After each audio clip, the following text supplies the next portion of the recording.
Olá, sejam muito bem-vindos ao podcast Escutativa. É uma honra termos vocês como nossos ouvintes.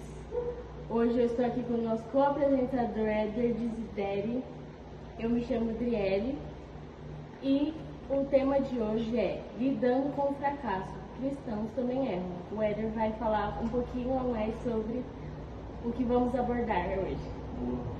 Olá pessoal, tudo bem? Então vamos lá.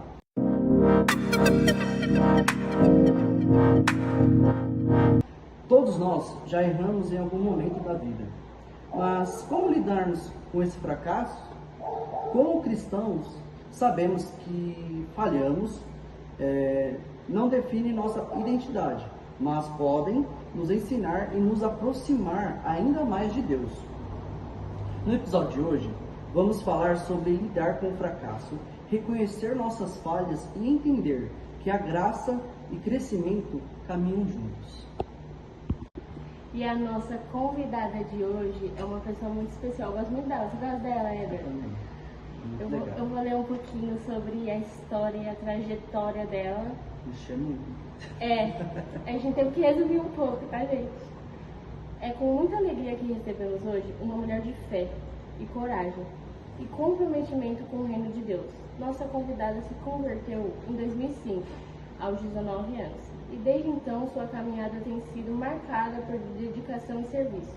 Em 2007, confirmou sua fé através do batismo e ao longo dos anos atuou em diversas frentes ministeriais: dança, teatro, louvor, mulheres, criança, escola bíblica, oração, cultos nos lares, visitas, jovens e pregação. Com uma trajetória de 17 anos na liderança de intercessão e uma recente experiência no diaconato, ela é conhecida por sua intensidade espiritual e por sua firmeza na fé. Uma mulher de oração que vive em Cristo e para Cristo, e que não hesita em declarar: aqui não, Satanás. Com muita honra e alegria recebemos hoje Paula Anjos. Seja muito bem-vinda. Uma honra ter você aqui. Acertei tudo. Acertou. Bom dia, bom dia. Para mim é uma honra, né, estar participando desse podcast hoje, estar aqui com vocês nessa empreita, né, um desafio, né, com certeza para esse novo ministério aí. Para mim é um prazer enorme falar sobre o tema, um tema bem assim específico e também importante, né, onde o cristão muitas vezes se fragiliza ao errar e acaba entrando nesse mundo do fracasso e muitas das vezes ele não consegue sair. Né? Então o tema é maravilhoso, para mim que é um prazer estar com vocês hoje aí. Vamos falar sobre o tema, estou ansiosa para a gente abrir o leque aí que a gente tem para hoje. O que é de fato um fracasso na perspectiva cristã?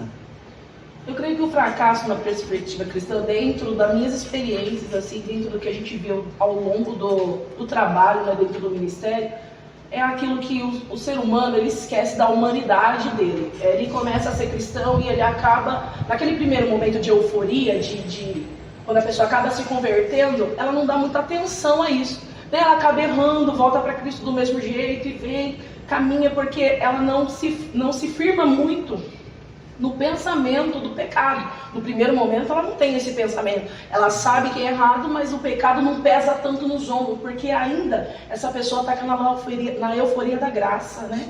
Mas quando ela acaba caindo nesse mundo, né, de condenação, aonde ela começa a interagir com a igreja, e a igreja vai falando, né, não, isso é pecado, isso Deus não perdoa, vai ser condenado, até fora mesmo, no convívio social, quando a gente convive com outros cristãos de outras denominações, cada um tem um ensinamento, cada um tem uma caminhada, cada um tem um pastor, um líder, então eles são ensinados de maneira diferente. Não que a palavra mude, mas cada liderança tem um frisar em alguma coisa específica bíblica.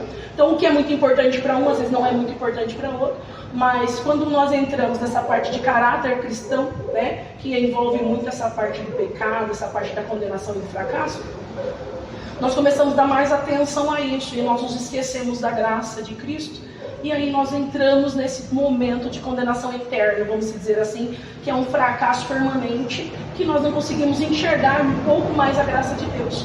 Nós até temos a graça, vivemos com Cristo, mas nós não conseguimos enxergar a graça no profundo, sabendo que nós erramos porque somos humanos. Não estou dizendo de pecado, mas estou dizendo de pecado, vamos dizer assim, a grosso modo, aquele pecado totalmente condenatório, mas eu estou dizendo de erros que acontecem na caminhada cristã, que podem ser revertidos e também, claro, ser usado como um alicerce para que a pessoa melhore, para que a pessoa suba, né, de nível com Cristo. Não desça, porque muitas vezes o fracasso te puxa para baixo, mas que os erros sejam, em nome de Jesus, aí um impulsionamento para que a pessoa cresça espiritualmente, emocionalmente, claro, e com certeza no meio cristão ela possa dar uma guinada na mente dos outros, porque nem tudo é pecado condenatório.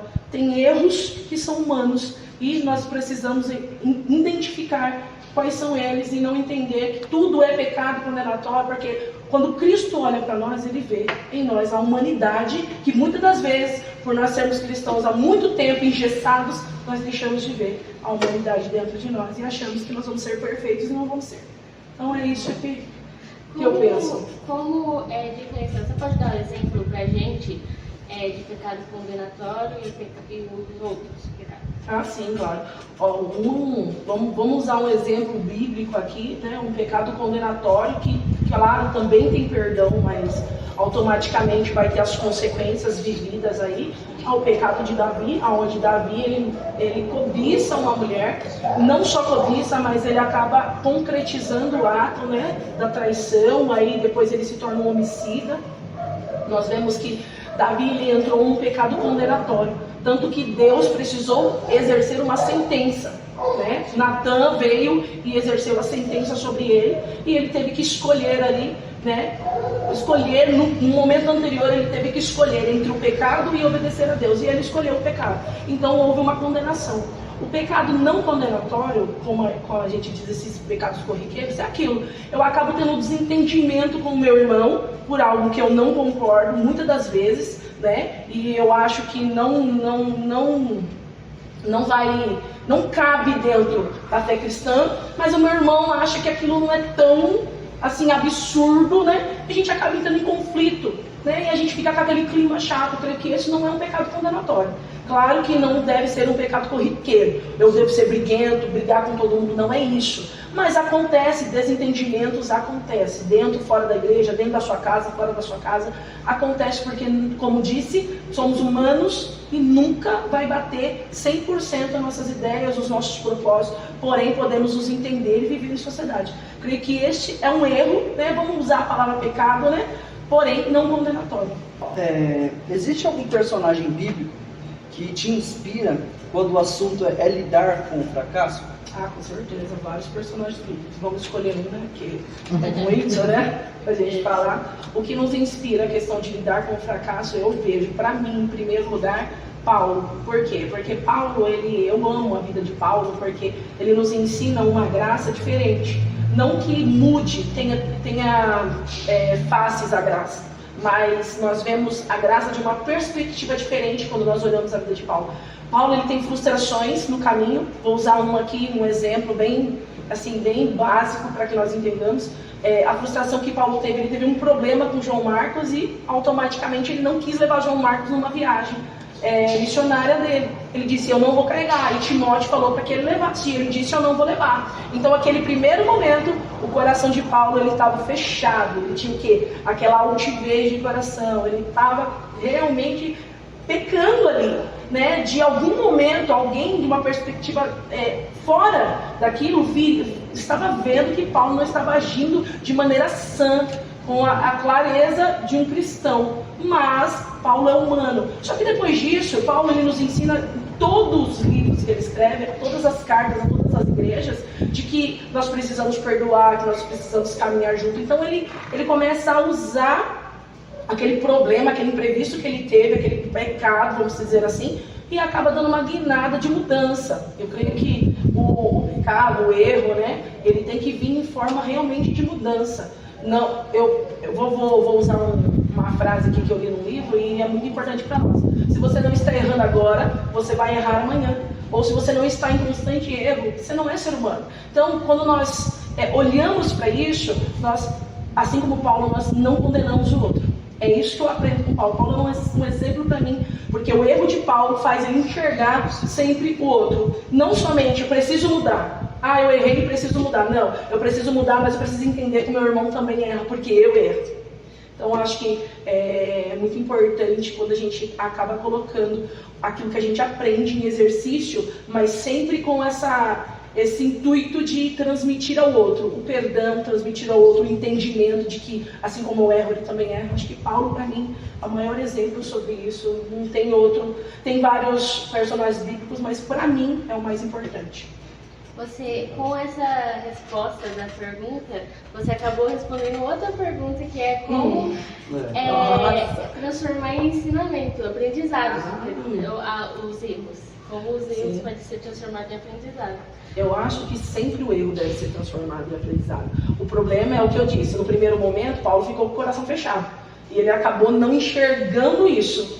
Mas quando nós enxergamos, nós transformamos realmente no aprendizado. Porque, irmãos, eu vejo que Cristo, ele sempre vai olhar para nós e fala assim: filhinhos, não pequeis, mas se pecar, há um advogado no céu. Por que ele deixa essa lacuna aberta? Por que ele deixa esse leque aberto? Porque há uma possibilidade, e a possibilidade não é pequena, a possibilidade é grande. Então, vamos usar essa possibilidade para aprendizado, né? Não para que o fracasso nos puxe para baixo. Porque, na verdade, o que é o fracasso? Como a palavra definida do fracasso nada mais é do que você acabar num momento de que você não vê saída mais para nada. Você não consegue mais, naquela situação, enxergar nenhum tipo de saída. Mas para mim, dentro da Bíblia, aquilo que nós vemos, o que o Cristo fala, o fracasso é a desistência. Porque quando eu chego num momento de fracasso, eu tenho que tirar um bom proveito disso. Quando você tira, você não fracassa. Simplesmente você pausa e começa de novo. Então, eu acho que essa é a importância de transformar o fracasso realmente em aprendizado. E não deve ser somente um pensamento, deve ser um exercício. Quando eu termino algo e eu realmente fracasso naquilo, eu não alcanço o objetivo, eu devo parar, pensar no que eu errei, o que eu acertei e o que eu posso tirar de proveito aqui. Geralmente quando a gente faz uma receita de bolo e a gente erra alguma coisa, por exemplo, erra às vezes até de propósito, porque o ser humano, ele erra muitas das vezes inconsciente, mas a maioria delas é de propósito, porque nós temos as duas opções, assim como Davi, mas nós não escolhemos a opção correta. Eu tenho que fazer um bolo e eu sei que vai 3 ovos, mas eu vou colocar 2 porque eu quero economizar os ovos. O meu bolo não cresce como deveria, o meu bolo não fica tão suculento como deveria, ele não fica na cor esperada, porque o ovo dá aquela cor mais acentuada, dá uma cor mais viva ao bolo. Então, o que eu vou ter que fazer? Eu vou ter que comer um bolo que não é realmente o que eu esperava que fosse, porém, eu não vou jogar esse bolo fora. Então, é isso que acontece com o fracasso. Eu não vou jogar ele fora, mas eu vou aproveitar o que eu posso dentro dele, vou utilizar as armas e vou ter que conviver com isso. Há algumas coisas que vão vir depois desse fracasso, como eu briguei com o meu irmão, tive um problema com ele, depois eu me reconciliei com ele, porque é isso que deve ser feito. Eu usei para aprendizado, não deveria falado assim. Aprendo que esse irmão é mais fragilizado e eu não devo falar com ele de algumas maneiras. Não que as pessoas devem ser tratadas diferenciadas, mas quando a gente olha também a personalidade do ser humano, não somente como um cristão, mas uma personalidade humana, eu preciso ter um pouco mais de cuidado com um pouco mais de cuidado com o outro. Então, o fracasso ele vai me inspirar a ser uma pessoa melhor. Nem é fracasso, na verdade, vamos dizer assim, que é um erro, um tropeço. Ele vai me ensinar a ser uma pessoa melhor e dentro disso eu preciso tirar um bom proveito. E o bom proveito nada mais é do que consertar à medida do possível do que pode ser consertado e as consequências virão, porque depois disso esse irmão pode não me ver mais como ele me via antes. Então eu preciso conviver com isso, conquistar novamente essa confiança ou trabalhar em cima disso na minha vida para que isso não aconteça de novo. Mas o mais provável é que um dia aconteça, porque nem sempre o problema está em nós. Às vezes o problema está no outro. O outro também ouve de uma maneira que não falamos, entende de um jeito que não dizemos, então a gente tem que tomar muito cuidado.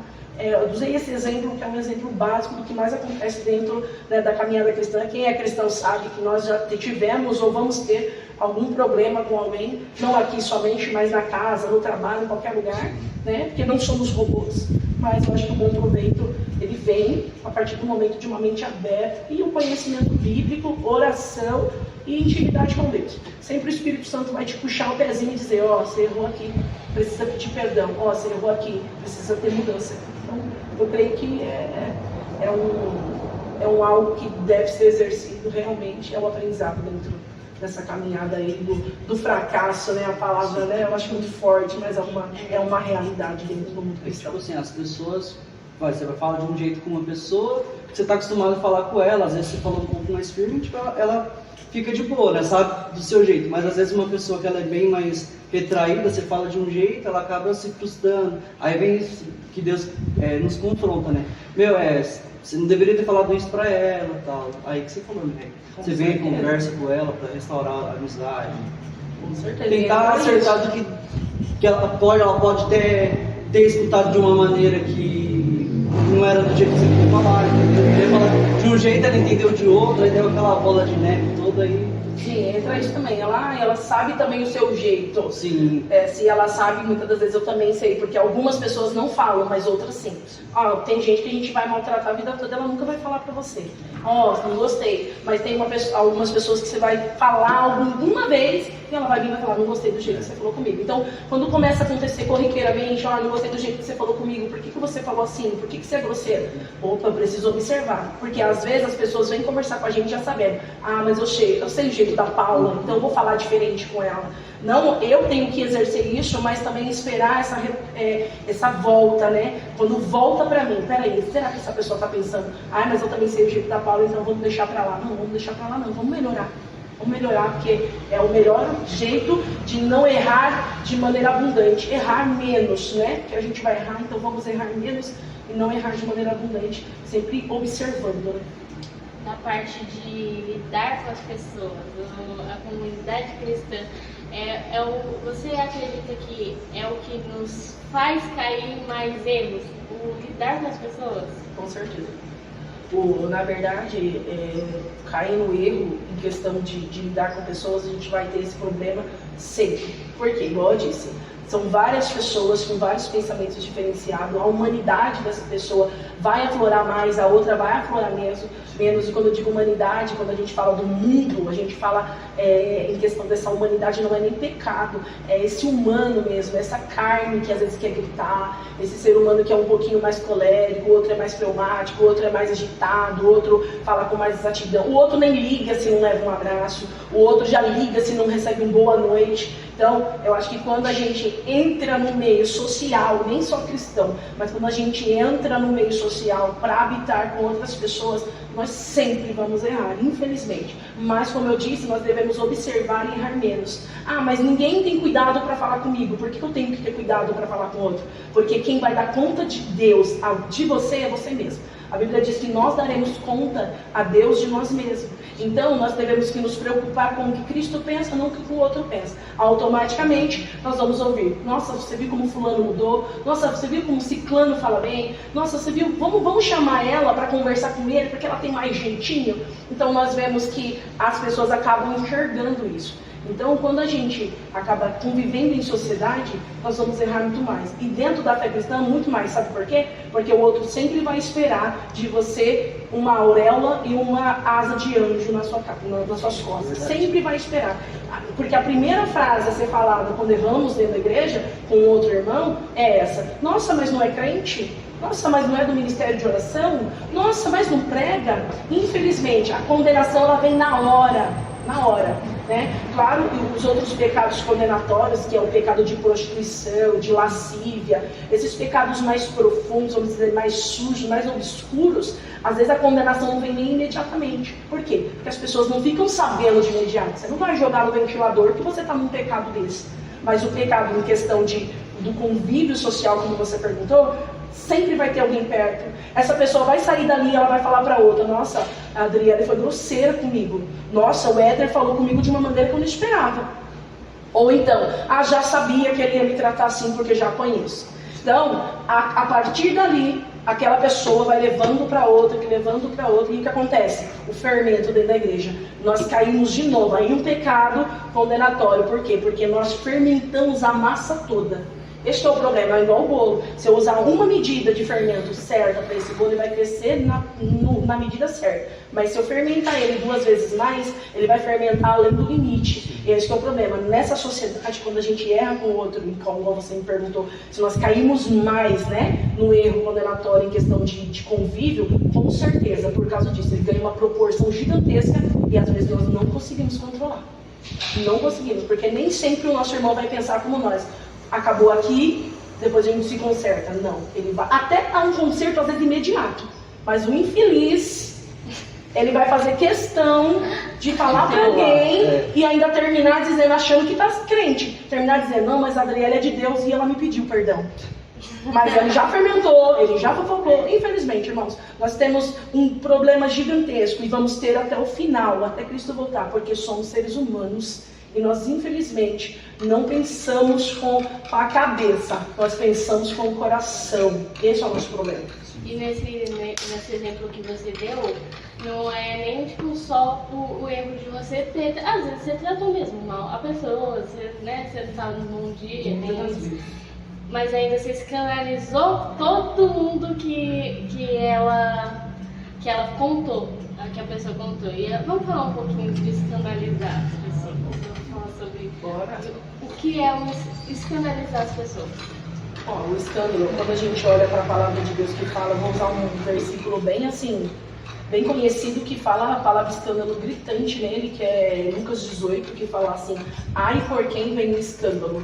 E lá depois ele vai discorrer uma história falando, né, daquela mulher que vai até a porta do juiz, bate e tal, depois ele vai falar da mulher encurvada. Nós vemos que ali, quando ele traz a palavra escândalo, ele está falando sobre isso, a fermentação. Quando eu peco e eu acabo entrando em fracasso cristão, que sempre o pecado vai te levar a um fracasso, aí você vai escolher as 2 vertentes, você vai escolher sair bem desse fracasso ou mal. Quando eu entro na palavra escândalo, eu não fico somente em mim, não para somente em mim, aí eu darei conta daquilo que procedeu do meu erro. O escândalo, ele, muitas das vezes, você erra, se conserta e começa uma caminhada cristã maravilhosa novamente. Mas às vezes aquele que ouviu o seu erro ou que foi contaminado pelo seu erro, ele cai e nunca mais consegue se levantar. Nós vemos na caminhada cristã, 20 anos que eu estou nessa caminhada, eu vi muita gente cair pelo meio do caminho por causa disso, por coisas bem assim, pitorescas, pequenas, que não tinha muita valia para mim, mas essa pessoa não conseguiu se levantar mais até hoje. Outras se levantaram, mas não como antes. Então, quando a gente entra em escândalo, nós não escandalizamos somente o nosso nome, mas nós escandalizamos o nome de Jesus, infelizmente. E aí acontece o quê? A fermentação e o fracasso. Você fracassou 2 vezes. Quando você escandaliza o seu irmão, você não fracassou somente com você e você não precisa se erguer sozinho. Você fracassou 2 vezes, porque você fracassa também com a palavra de Deus e com o nome de Jesus Cristo. E nessa questão de escândalo, o que você acha? Vou só soltar a frase para você e você fala só a sua opinião, tá?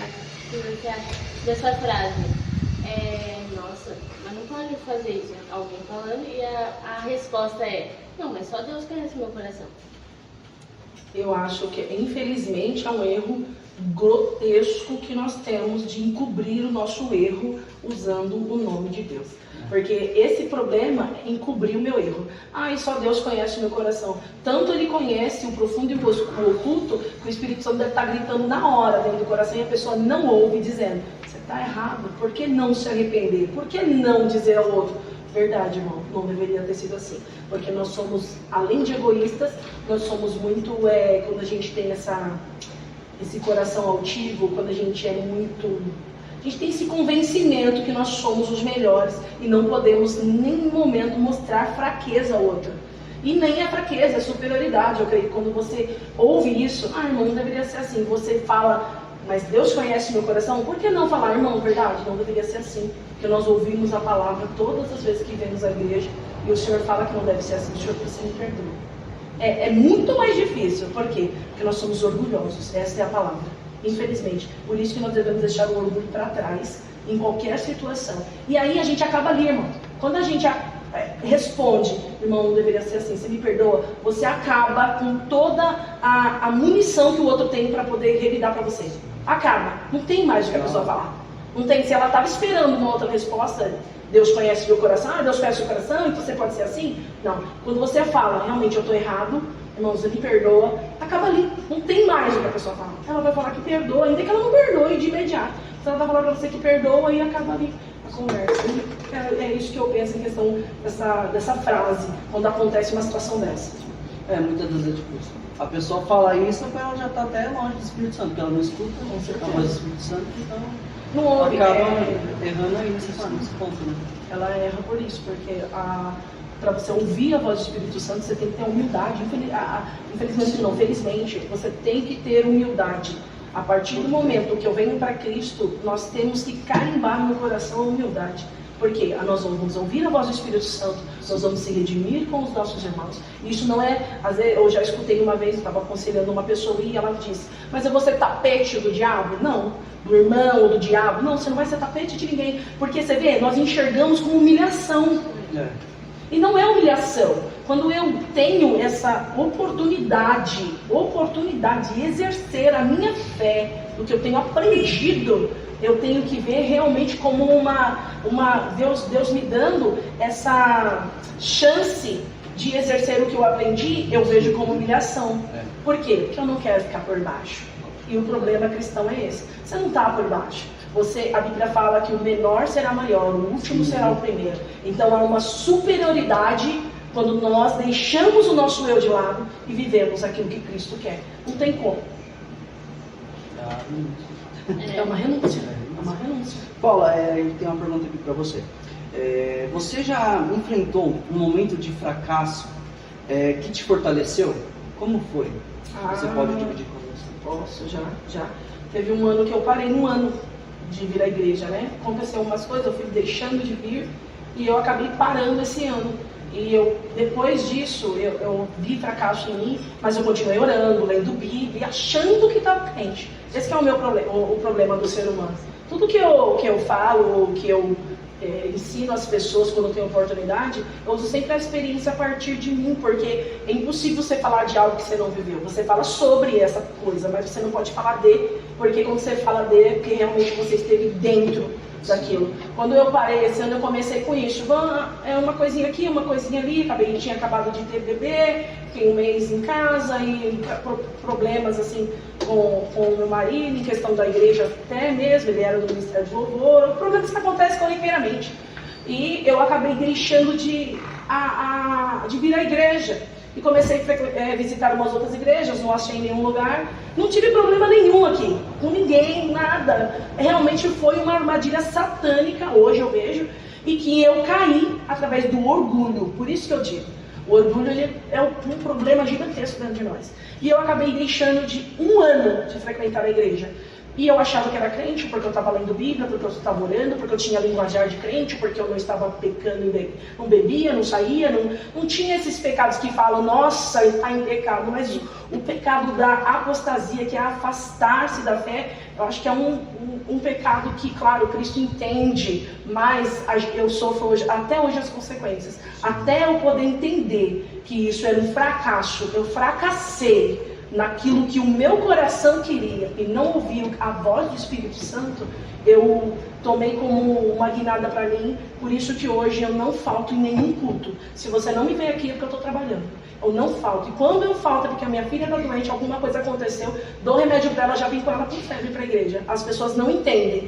Mas quando eu olho para aquele ano que eu parei na fé, eu falo, não posso vacilar. Porque se eu deixar um dia, eu não quero ir no outro, eu não quero ir no outro. Então, para mim, esse fracasso desse ano se tornou uma alavanca na fé e a importância de eu caminhar com Cristo todos os dias, culto após culto. Para mim, culto de terça é importante, culto de quinta é importante. Pode ter 1, 2, 10 pessoas, 20 pessoas, não importa. E a partir daquele momento eu falei, Senhor, todos os cultos eu vou oferecer ao Senhor com todo o meu coração. Então, a partir desse ano eu aprendi que verdadeiramente o nosso coração é enganoso e que eu devo dar ouvido sempre à voz do Espírito Santo. Ainda que eu fracasse, eu preciso levantar e continuar caminhando. E Paula, como a igreja pode acolher aqueles que falharam sem julgá-los? Porque você falou que você passou também um período de fracasso. Então, você tem alguma dica para as pessoas? Como você também gostaria que as pessoas tivessem te tratado quando eu retornei para a igreja, assim, o que a gente pode estar falando? A questão até de vivência por tratar de pessoas, em questão de aconselhamento, ou receber essa pessoa, ou de volta, porque já é do ministério, ou de algum outro ministério que está com essa mente de fracasso. O melhor acolhimento é o amor, porque a partir do amor nós não condenamos tanto. Vamos usar o casamento. Quando você está triste com seu esposo e você tem algo assim no coração, o coração está borbulhando em efusão, com raiva ali das vezes do esposo, mas há amor. Então com certeza você vai passar aquele primeiro momento e vai perdoar, e aquilo nunca mais vai voltar ao seu coração se realmente você perdoou, né? A mesma coisa quando a gente recebe um irmão, nós temos que recebê-lo em amor. Quando nós vemos essa frustração nas pessoas de fracasso, automaticamente a gente tem que fazer ela enxergar que dentro daquela situação ela está com o coração engessado. O coração dela não está conseguindo enxergar com clareza, né? Muitas das vezes elas vêm com reclamações, até mesmo dos ministérios que passaram, né? Pessoas que acabaram sendo líderes sobre a vida delas e não tiveram a atitude que ela esperava. Nós temos que fazer ela ver os dois lados, porque assim como nós cuidamos de pessoas que muitas das vezes pode pensar como essa pessoa está vindo para nós de outro ministério, de nós pode sair para outro ministério com esse mesmo pensamento. Nós temos que fazer ela enxergar que o ser humano erra muitas das vezes, e que tem coisas que não é erro, tem coisas que é necessário ser daquele jeito. Vamos usar um exemplo. Às vezes essa pessoa veio chateada, em fracasso, em desistência, porque ela foi colocada no banco, ou porque foi tirado dela algum ministério por causa de um erro, alguma coisa que a igreja condena. Igreja, eu digo instituição, né? Toda aquela parte tributária da igreja, né? Em questão de, aqui a liderança não usa tatuagem, aqui a liderança não bebe, aqui a liderança... Vamos usar esses exemplos mais que muita gente tem medo de falar, mas são exemplos que tem que ser falado. Aqui nós temos um padrão de vestimenta, aqui nós temos, vamos dizer que nem é usos e costumes, isso aí é realmente para a ordem e decência dessa igreja que vive dentro de uma sociedade cristã. Quando essa pessoa vem chateada por algum motivo desse, nós temos que fazer ela entender que foi necessário, porque escandalizaria a igreja toda. Não que ela não serve mais para o reino, não é isso. Mas quando ela está à frente de um trabalho, ou está em destaque, ela precisa ter renúncia, abrir mão de algumas coisas, porque isso vai impactar na vida do outro. Muitas das vezes, igual você disse, como receber com amor alguém que teve um pecado ou um erro, ou que veio fracassada de um outro ministério, ou até mesmo do nosso, né? Parou de vir e depois começou a vir de novo. Como que nós recebemos essa pessoa? O amor, ele tem que sobressair, eu tenho que enxergar como uma alma, como um ser humano que erra, como alguém que escolheu errado, como alguém que realmente não viu com amplitude o que deveria ver, né? Mas que essa pessoa pode melhorar e que essa pessoa pode consertar. Mas Paula, mas é a sua verdade. Não é a minha verdade. É aquilo que a palavra de Deus nos ensina. Nós temos um dogma a seguir, nós temos um princípio ativo para começar. Sempre vai ser da palavra de Deus. Então, quando interfere aqui, a pessoa às vezes ouve uma repreensão e ela se chateia, entra em fracasso e acaba caindo na fé. Então nós temos que fazer ela enxergar que é assim que funciona, que nós devemos entrar nos padrões bíblicos. Agora, quando o fracasso é na vida dela, na vida emocional, na vida financeira, qualquer coisa que envolva ela na vida particular dela, aí nós devemos tratá-la um pouco emocional, porque nós esquecemos dessa parte. Nós falamos assim, vamos orar, irmãos, vamos fazer uma campanha de oração e de jejum pela sua vida, e você vai se levantar. É importantíssimo, a oração e jejum é o primordial. Porém, para dar sequência no cuidado com essa vida, eu preciso olhar para o coração dela. Se você observar, Davi, que escreveu a maioria dos salmos, todos vão estar atrelados ao coração humano, todos. E ali vai ter sempre um erro, vai ter sempre uma façanha de que ele não deveria ter feito, ou fez, ou ele enxerga a grandeza de Deus de uma maneira tão ampla que ele acaba não esquecendo, mas ele acaba diminuindo a fragilidade humana ali. E ele consegue ver a graça do amor. Então, quando eu vejo essa pessoa chegando com o coração destruído, em fracasso, pela sua vida corriqueira, eu preciso tratar o emocional. O coração dela está doente. Não vou tratar somente a parte espiritual. Porque pode ser, aí tem vários leques. Pode ser um demônio que entrou na vida dessa pessoa e afligiu a mente dela. Pode ser um pensamento contrário, pode ser uma influência maligna, pode ser o eu dela mesmo, pode ser uma falha de caráter, pode ser também que ela foi machucada por uma outra pessoa nessa parte emocional. E aí a gente trata como bobeira, e não é. Eu posso fazer uma campanha de 15 dias de jejum e oração, ir na casa dela todos os dias, como eu já fiz várias vezes, visitar, estar ali, conversar. Ela se sente bem naquele primeiro momento. Mas quando ela começa de novo a caminhada, ela vai fraquejar, porque o coração ainda está doente. Então nós precisamos tratar sempre a causa. Quando chega para nós, de maneira assim, fragilizada, destruída, fracassada, não enxergando mais nada, seja em qualquer área que eu citei, nós precisamos sempre ir no foco do problema. E sempre vai partir do coração humano, sempre. Sendo dentro da igreja, sendo com pessoas, sendo com elas, sendo com o cônjuge, seja no trabalho, em qualquer lugar. Essa pessoa ela tem que saber que é ela que está inserida em todos esses contextos. Não são os contextos que estão inseridos nela. Ela está inserida, então ela tem que saber lidar com isso. Eu preciso trabalhar isso nela. Você precisa lidar com isso, não que é bobeira. Não que porque eu não dou atenção a isso, você não deve dar. Não é isso. Para mim não faz diferença, mas para você faz uma diferença grande. Então vamos trabalhar nisso.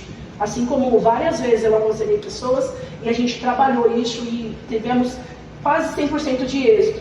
Por que muitas das vezes a igreja fracassa? Porque a igreja trata os 50%. A igreja, ela fala, é preciso vir aos cultos. É preciso vir aos cultos. É preciso ouvir louvor. É preciso ouvir louvor.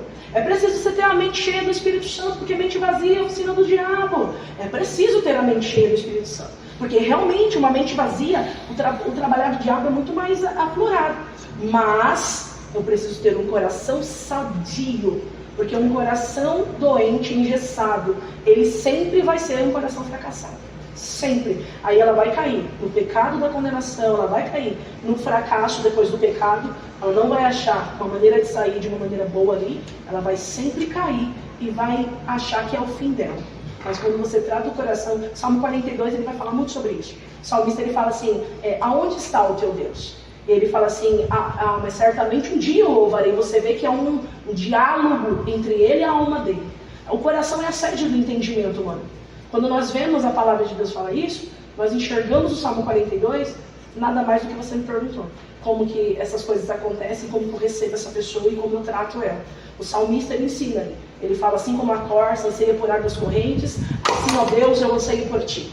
O que ele está dizendo? Ele está falando, eu corro atrás de Deus com uma sede insaciável, porque o meu coração está em profunda angústia.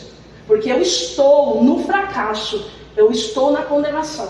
Então aí ele continua dizendo, onde está o teu Deus?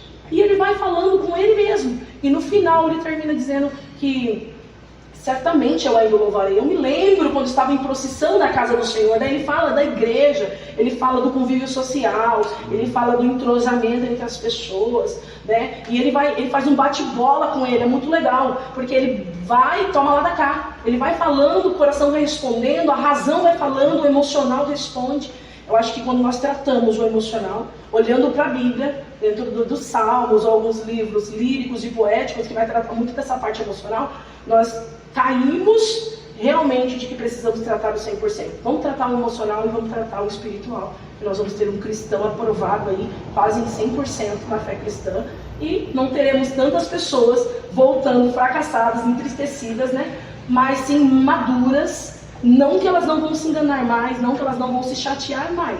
Irmãos, isso é uma ilusão. Vem para Cristo que você não vai ter chateação. Mentira!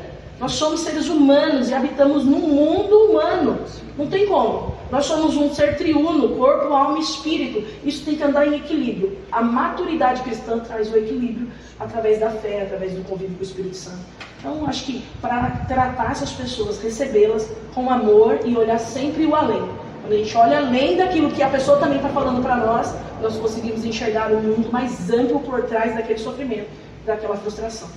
Bom, Você falou algo bem parecido. Tem uma pergunta aqui bem legal. Você falou que já aconselhou pessoas, né? Então, ó, tem uma pergunta aqui, ó. Que conselho que você daria para alguém que sente que falhou, né? Mas só que não consegue se perdoar ela mesma? Você deu o exemplo, né, de Salmos 42, né? Mas você pode aprofundar um pouquinho mais referente a essa pergunta, por gentileza? Entendi. Quando a pessoa vem frustrada e ela já recebeu o perdão de Deus, já recebeu o amor da igreja, mas ela não consegue se perdoar. Sim. Esse é um problema bem agravante, porque assim, essa pessoa, ela não entendeu o que é a graça de Jesus. E eu não consigo fazer ela entender somente com frases bíblicas ou com textos e contextos. Aí a teologia não vai ser tão efetiva. O tratar dentro somente do que Cristo queria, não me entendam mal, mas falar somente a palavra de Deus para ela, daquilo que Cristo queria, não vai ser o efetivo. Eu preciso fazer ela sentir o que Cristo sentiu. Eu preciso fazer ela entender dentro do eu dela. Aí entra o emocional, porque ela não consegue se perdoar, é no coração dela. Na fé, ela tem um entendimento de que ela foi perdoada, mas dentro do coração ela não consegue, porque há uma barreira ali. E aí quando eu começo a entrar nesse quesito, eu falo para ela que ela precisa trabalhar isso, não vai ser de um dia para o outro. Ela não vai dobrar o joelho e falar, Senhor, eu preciso me perdoar, e levantar com o pensamento de que ela foi perdoada por ela mesma. Ela precisa entender que ela não tem que se perdoar. Não é ela que tem que se perdoar. Este é o nosso problema. Nós achamos que devemos nos perdoar ou perdoar os outros. Nós perdoamos os outros, mas aquele sentimento de posse, de que se eu não perdoar, a pessoa não segue em frente, isso não existe, irmãos. O perdão, ele liberta a mim. Quando eu lhe perdoo o outro, liberta a mim. Claro que traz para outra pessoa uma satisfação emocional. Ela se sente bem. Então o perdão interno, ele vai trazer uma libertação para mim. Não tem ninguém que vai ser beneficiado com isso, a não ser eu. Então eu entendo que não cabe me perdoar. Não é eu que me condeno. Quem me condena é Satanás e automaticamente a minha mentalidade, a minha mente, a condenação mental, a condenação do coração. Mas ela não existe. A condenação do coração, ela deve ser aquele pensamento de quando você se arrepende do pecado, tem que ter esse senso de divisão de que o conceito de erro, o conceito de pecado tem que ter, mas não o conceito de condenação. Porque o que vale? Cristo me perdoar e eu continuar naquela meleja, ficar melejando aquele sentimento de que eu não deveria ter feito, eu não deveria ter errado. Aí eu errei, mas eu sei que Cristo me perdoou, mas eu ainda continuo me sentindo mal, eu ainda continuo me sentindo condenada. Então, irmãos, vamos trabalhar isso na oração e na intimidade com Deus. Por quê? Porque automaticamente a minha mente vai abrir e trabalhar o emocional, entendendo de que eu não tenho que me perdoar. Não existe, a palavra de Deus não te dá essa abertura de falar assim, irmãos, você vai ser perdoado por Cristo e perdoe a si mesmo. Não, sempre fala de perdoar o seu irmão e ser perdoado por Cristo. Não tem esse quesito de perdão interno. Não existe. Isso é humano. Isso traz, a sociedade que acaba trazendo e está mais aflorado hoje com essa parte de esses problemas mentais, emocionais que está afligindo essa sociedade imediata que vivemos, mas a nossa contemporânea que passou não tinha tanto. Então nós vemos que quando nós olhamos para isso, nós precisamos tratar o nosso interior, sabendo, eu não preciso me perdoar de nada, porque a partir do momento que houve um arrependimento genuíno, de verdade, não tem que existir condenação interna. Porque qual que é o arrependimento genuíno? A mudança do comportamento. E qual que é o arrependimento que passa? Aquele arrependimento que não é de dentro mesmo. Aquele arrependimento que é mais por um medo de uma condenação externa e medo de uma condenação de Deus. Eu vou me arrepender porque eu tenho medo do que virá pela condenação. Mas eu não vou me arrepender porque realmente eu amo a Cristo e eu preciso mudar. Eu preciso ser um pequeno Cristo. Um cristão é isso, um pequeno Cristo. Preciso refletir a Cristo na imagem. Então eu preciso ter esse arrependimento genuíno. Quando há o genuíno, a mudança do comportamento, nós não nos condenamos. Mas quando há condenação, ainda há ou o pensamento no pecado, ou ainda nós queremos continuar naquele erro, ou muitas das vezes nós não queremos parar de errar inconscientemente. Paula, mas eu tenho certeza que isso não serve mais para mim. Isso, eu estou me sentindo mal ainda porque eu não devia ter errado com Deus. O Senhor não merecia, como se Cristo fosse afligido pelo nosso pecado. Ele não é. Ele não é. Há uma tristeza pelo Espírito Santo quando erramos. Há uma tristeza, tanto que ele se entristece, que ele chora e geme por nós, com gemidos inexprimíveis. Eu preciso não entristecer o Espírito Santo, mas eu preciso mudar o meu comportamento. Quando eu mudo de comportamento, não tem motivo para haver condenação. Entendeu? Quando há condenação, isso daí é nostalgia. É quando eu fico em cima daquilo, uma tristeza que já passou, já foi, mas eu preciso ficar com aquele problema ali. Ai, porque eu errei, porque eu sou o pior de todos. Aí vem uma falsa, vamos dizer, auto-humildade, essa comiseração falsa. Isso não existe. Ai, porque eu sou um coitado, porque eu errei por isso, ai, Deus não deveria. Errou, se arrependeu, mudou o comportamento?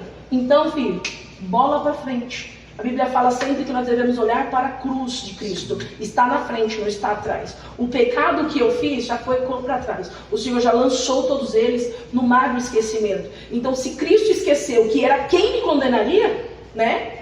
Eu não devo me lembrar dele. Se eu ainda me lembro com pesar, é porque ainda esse pecado mexe comigo. Infelizmente. Irmãos, esse é um conceito meu, isso eu não li livro nenhum, isso é buscando na oração, intimidade com Deus, por isso que eu vejo que é importantíssimo, quando nós orarmos, nós realmente não levantarmos enquanto não sentirmos a presença do Espírito Santo, porque Ele fala, Ele move, Ele trabalha, quando você se sente perdoado, não quando você ouve, você foi perdoado por Cristo, ou você repete para você mesmo, Cristo me perdoa, não, quando você se sente perdoado, a graça invade você. E você não consegue mais. Então não há mais dúvida de correção de pecado. Não há mais dúvida de que você foi perdoado.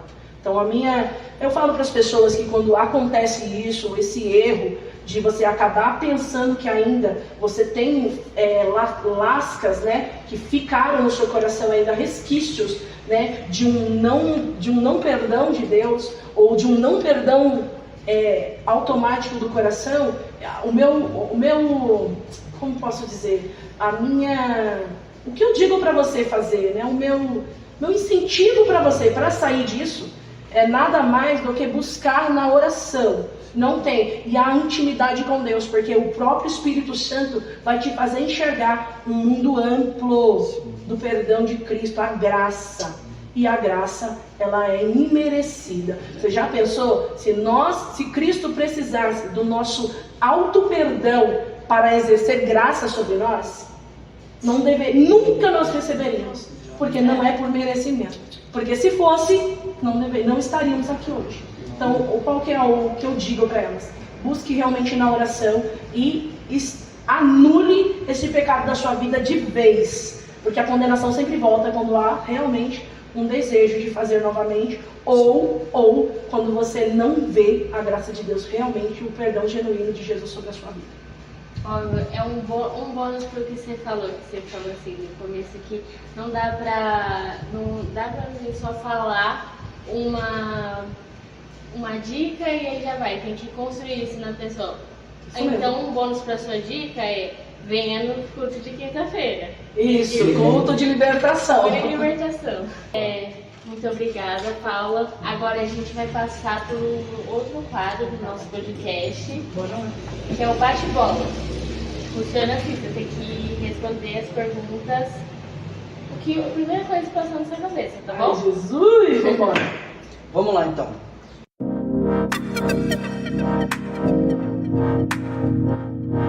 Um louvor favorito? Além do Rio Azul. Livro favorito? Cristianismo Puro e Simples, do C.S. Lewis. Livro da Bíblia favorito? 1 Coríntios. Personagem bíblico que mais te inspira? Paulo. Versículo que mais fala com você, na verdade. Em 1 Coríntios 10, ele fala: aquele que pensa que está de pé, cuide que não caia. Muito bom. Agora, outro quadro é o Você Prefere, que também não precisa se justificar, é só escolher, tá bom?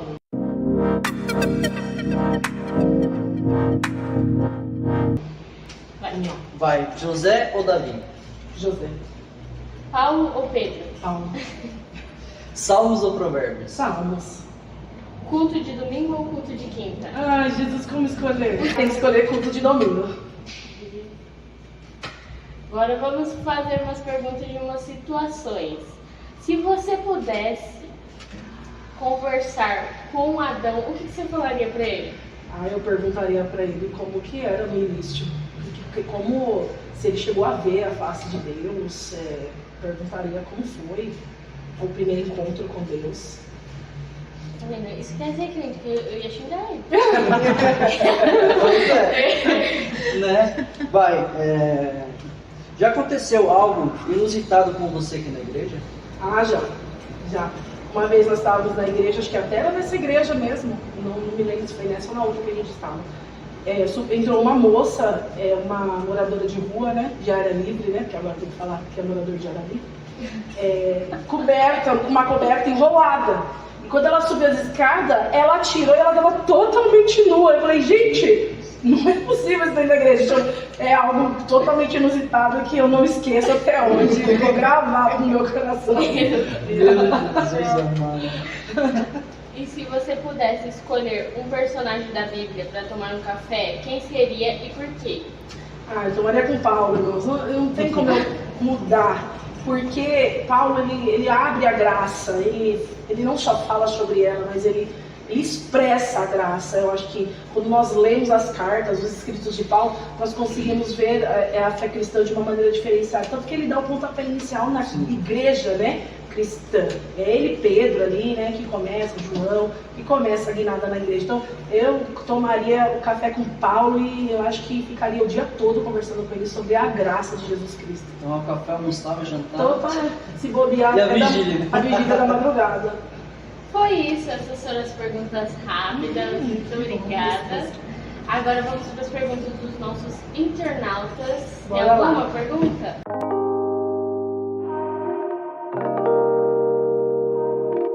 Paula, por que essa diferença e medo de correção para essa nova geração?